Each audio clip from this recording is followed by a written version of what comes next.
नमस्कार। मैं सुनीता कथा मंथन में आप सबका स्वागत करती हूँ। कथा मंथन में आज सुनिए विशंबरनाथ शर्मा कौशिक जी की कहानी मूछ।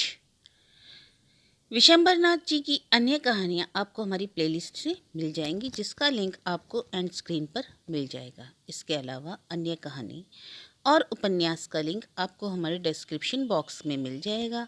आप हमारे ब्लॉग पे जा कर के चेक कर सकते हैं।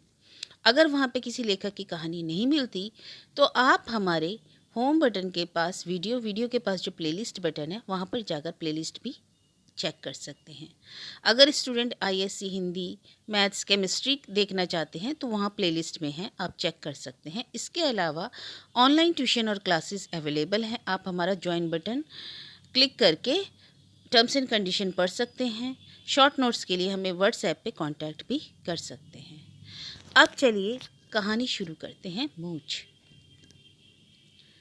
ठाकुर विश्वनाथ सिंह उन लोगों में से थे जिनकी यह धारणा थी कि पुराने रीति रिवाज, आचार विचार सब उत्तम और निर्दोष हैं और आधुनिक सभ्यता यदि पूर्णांश में नहीं तो अधिकांश दोषपूर्ण है। जिन बातों के वह बहुत ही भक्त थे उनमें कदाचित मूछ ही प्रमुख थी। पुरुषों के लिए मूछों को वह उतना ही आवश्यक समझते थे जितना कि बैल के लिए सींग।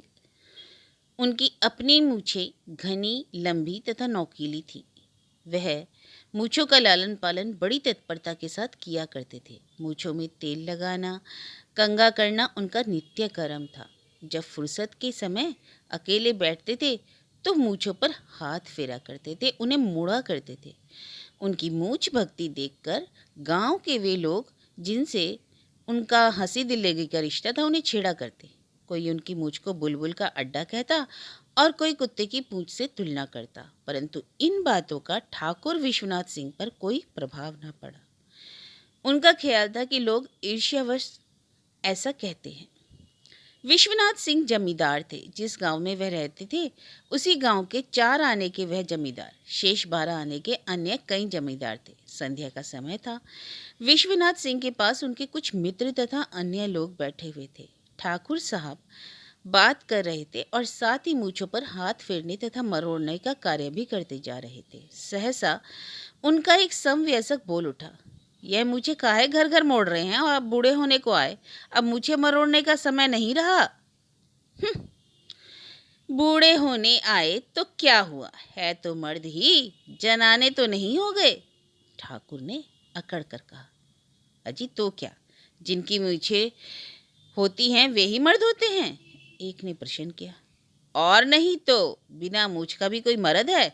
सुनो कवि क्या कहता है। कहता है, बिना कूचन की कामिनी, बिना मूछ जवान, ये तीनों फीके लगे बिना सुपारी पान। अरे समझे भोदूमल?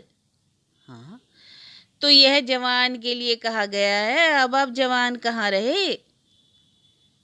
अरे जवान से यहाँ मर्द से मतलब है, बुढ़े और जवान से मतलब नहीं।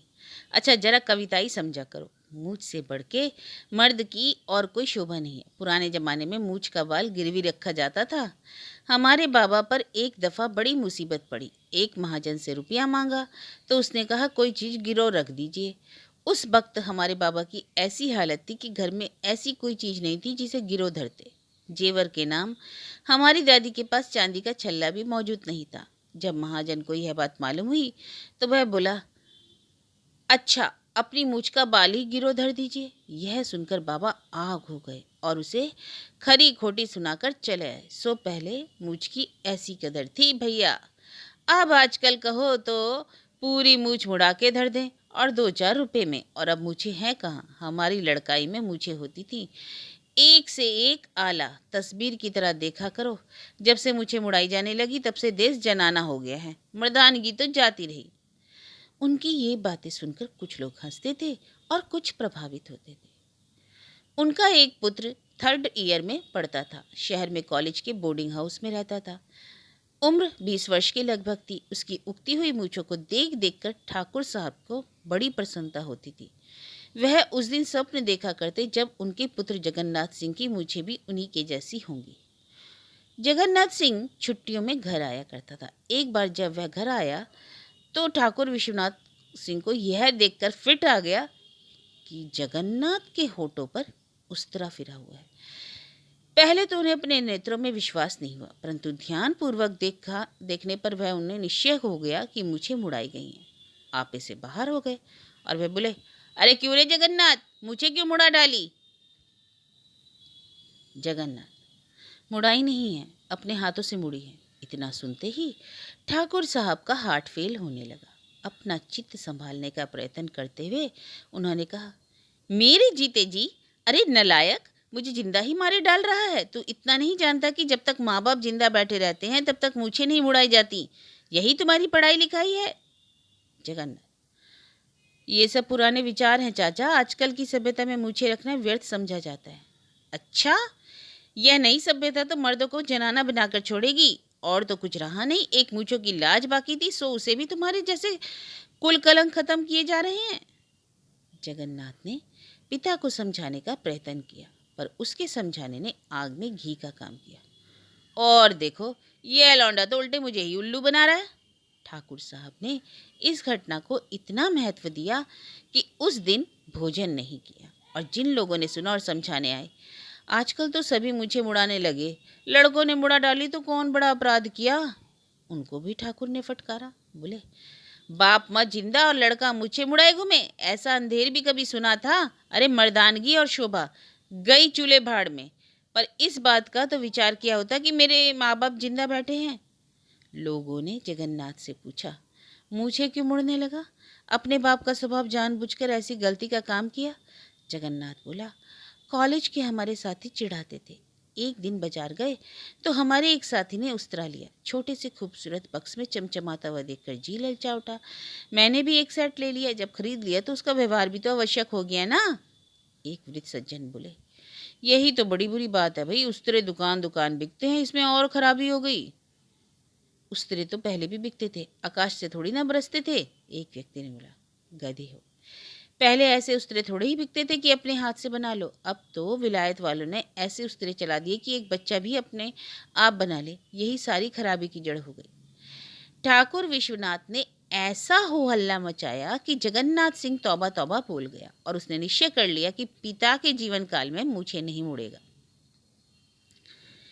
ठाकुर विश्वनाथ और उनके गांव के अन्य जमींदारों में चलती ही रहती थी। एक दिन उनके एक काश्तकार ने आकर शिकायत की, ठाकुर, हमारे खेत की मेड़ के पास एक शीशम का पेड़ है, उसे बलभद्र सिंह कटा रहे हैं। क्यों? ठाकुर ने पूछा। जबरदस्ती, और क्यों? जगह जमीन आपकी है और वह कटाने वाले कौन? हाँ, बात तो ठीक है, क्या भी कटा रहे हैं? हाँ, उनके आदमी कुल्हाड़ी लेकर आ गए हैं। यह सुनकर ठाकुर विश्वनाथ सिंह अपने कुछ आदमियों को लेकर चले। शीशम के पेड़ के पास पहुंचने पर उन्होंने देखा कि पेड़ पर कुल्हाड़ी चल रही है। पास ही जमींदार हनुमान सिंह खड़े हैं। यह देखकर विश्वनाथ बोले, खबरदार, अब कुल्हाड़ी ना चले, नहीं अच्छा नहीं होगा। हनुमान सिंह, क्यों ना चले कुल्हाड़ी? पेड़ हमारी जगह में है। अरे घास तो नहीं खाया हो, यह तुम्हारी जगह है, तुम्हारी जगह वहाँ खत्म हो जाती है। इस पर कहा सुनी होने लगी। हनुमान सिंह बोले, तो खैर आपकी जगह सही, आपको जो करना हो सो कर लीजिए, हम तो पेड़ कटवाएंगे। पेड़ कटवाना दिल लगी नहीं है, लहा से गिर जाएंगी। विश्वनाथ सिंह बोले, अरे जाओ जाओ ठाकुर, बहुत बल्फो नहीं तो यह गिलहरी की पूंछ जैसी मूछें उखड़वा ली जाएंगी। मेरा नाम हनुमान सिंह है। इतना सुनते ही विश्वनाथ सिंह आग हो गया। अपने आदमियों से बोला, मारो मारो इन सबको।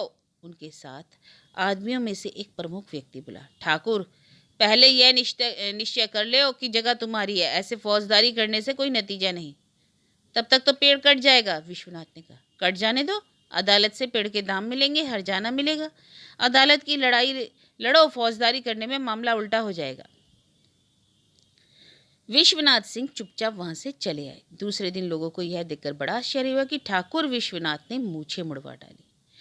लोगों ने कारण पूछा तो ठाकुर बोले, अब मूछ रखने का धर्म नहीं रहा। हमारे मुंह पर हमारी मूछें उखड़वाने की बात कही गई और हम कुछ ना कर सके, तब मूछ रखने का फायदा क्या? अरे बिना सरदार की फौज कभी लड़ी है? हमारी देह में बल होता और हम लाठी चलाने लगते तो साथ वाले भी भिड़ जाते। जब हम ही कुछ नहीं कर सके तब साथ वाले क्या करते? जगन्नाथ ने मूछें मुड़ी थी तब तो बेचारे पर बहुत बिगड़े थे, अब उससे भी कह देंगे मूछों का जमाना नहीं रहा। यह कहकर ठाकुर ने मूछों पर हाथ फेरा। अरे अब क्या वहाँ क्या धरा है जो हाथ फेरते हो? अजी आदत पड़ी हुई है, वह तो छूटते छूटते ही न छूटेगी। कहते हुए ठाकुर की आंखों से आंसू छलछला आए।